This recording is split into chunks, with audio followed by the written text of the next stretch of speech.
Over the last 2 years, I would say, I've been to McAllen, I've been to Del Rio, I've been to Eagle Pass, I've been to El Paso, I've been on the other side of the border to Mexico, Guatemala, Colombia, Ecuador, here. And what I see each time I go is more people coming illegally. What's happening is our ability to process them is just getting faster. We're processing more and more, but it's just more and more people coming illegally. And they're being released into the country with a notice to appear, an OPER, for, I guess, a hearing in maybe 5 years. And that's a preliminary hearing.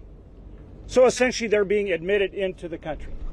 And we're just processing them faster and faster and faster. And when I first went to Del Rio, I think they said, oh, there's something like people coming from illegally from 50 different countries. And then by the time I got to El Paso, it was from 100 different countries.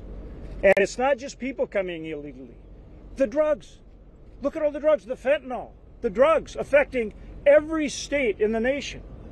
Every state in the nation. How about human trafficking?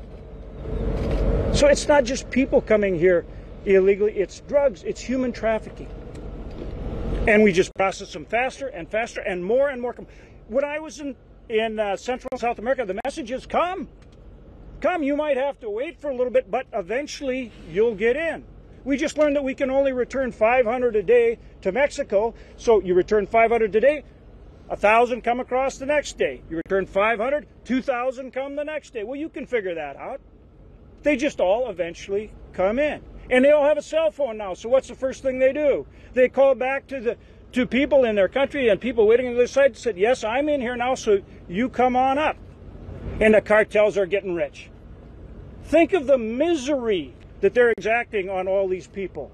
And they're getting rich doing it. And this could change. This could change immediately. When you listen to Secretary Mayorkas, he gives you this long spiel about how the border's secure. Well, obviously it's not secure. Last year, 2.5 million came across, and we're at a rate to exceed that. And of course, when Title 42 goes off, it will increase even more.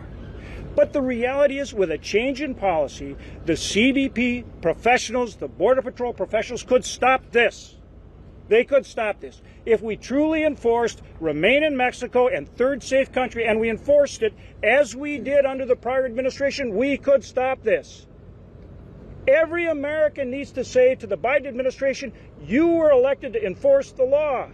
Enforce the law.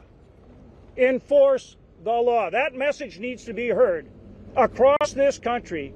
And with those changes in policy, remain in Mexico, third safe country, we could stop this. Because people coming from all these different countries would understand, no, if they want an asylum claim, they have to apply from outside the country. They have to follow the law.